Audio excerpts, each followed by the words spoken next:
This is a Goliath versus Goliath battle.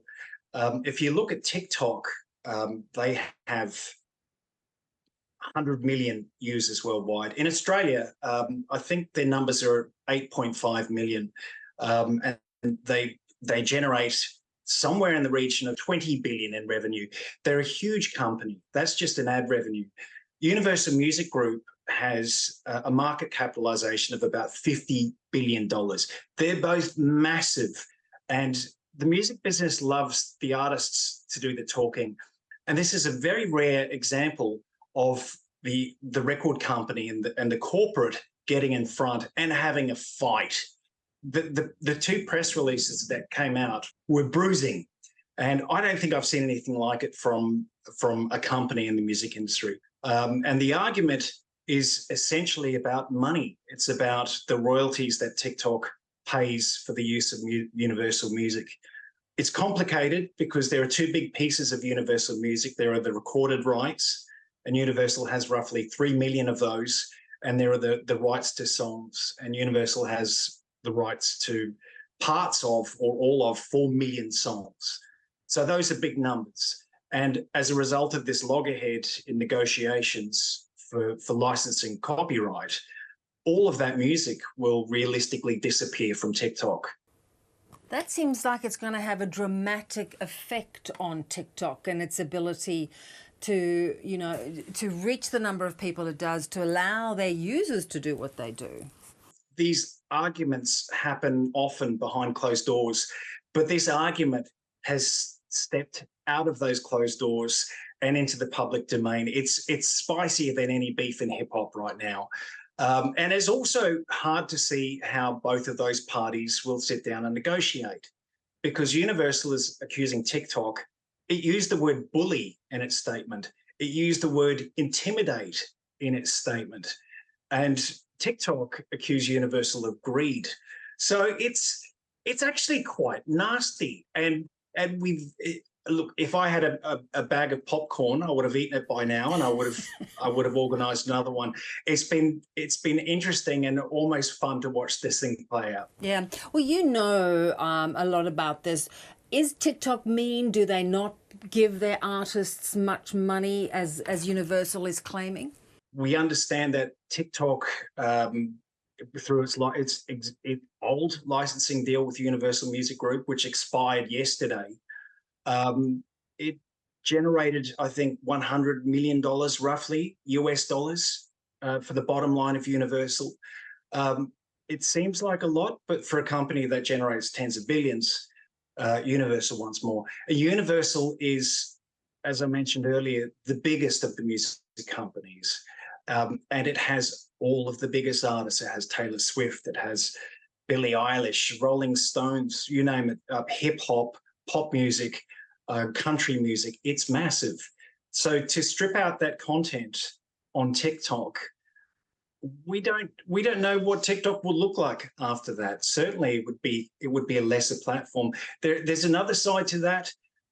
TikTok has been a really powerful tool for the music industry, and particularly for young artists, for emerging artists. If Universal Music Group does pull its music, which it's bound to happen in the weeks ahead, and it doesn't feel likely that negotiations will continue after what's been said, then those artists, the emerging artists, will miss that opportunity. Yeah, and that's a good point. TikTok also wanted to have this premium streaming service. You can't think that it's going to have a lot of clout then if it's missing 30 to 40% of the world's music. That's right. So there are two parts to the TikTok story. TikTok is the short video platform, which is really popular. I mentioned 8.5 million users in Australia. Well, Australia is also one of the few countries that has the TikTok music platform. It's essentially a rival to Spotify. So Universal's music, both recordings and the songs, will cease to appear on both of those platforms. And so realistically, if you had a dance craze with a Billie Eilish song on TikTok, Universal could demand it be taken down. It could issue a cease and desist. So that's what we're looking at.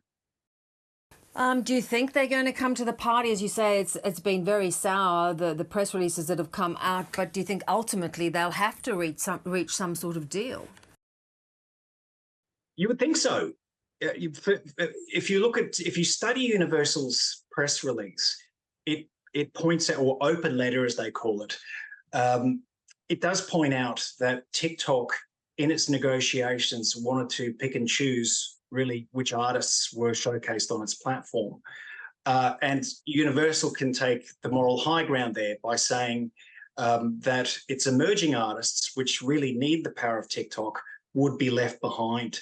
And Australia was a big part of TikTok's always been involved in controversy. And it wasn't long ago when Donald Trump's administration wanted to dismantle it or sell it to an American company. It's owned by the Chinese business ByteDance.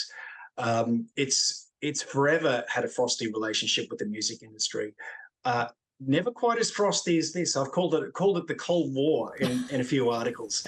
Whether we can see that defrosting, I don't know. It feels like we're in unprecedented territory. Yeah, uncharted territory. You mentioned Taylor Swift earlier. I mean, you know, she's the biggest movie star in the world, and her NFL boyfriend has been propelled even onto a bigger stage with her. But you've got to say that the conspiracy theories, the political conspiracy theories around the two of them are becoming absurd. Yes, I try not to look in too closely to those conspiracy theories. They are coming from the far right. Yeah. And it is absurd. If you wanted to boil it all the way down to a nub, Taylor Swift is a very powerful woman. She has a large fan base. We call them Swifties. That's the collective noun. And she can mobilize them to support her or any of her movements. And whatever Taylor is into, she has the unanimous support of hundreds of millions of people, men and women around the world. And it's an election. We're coming into an election in the US. Taylor came from the country music community, and she has a very strong Republican fan base as a result of that. And the NFL has a very strong Republican fan base. So the far right see her as a threat.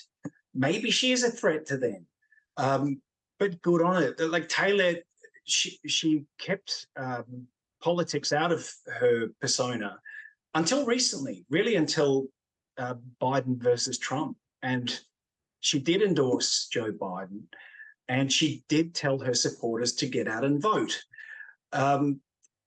I don't see anything wrong with that. And it certainly doesn't make her a deep fake or a plant or, you know, some of the things that they're coming up with. But I guess we'll wait and see how she plays that big Super Bowl stage. Good to have you on, Lars. Thanks so much. Thanks, babe.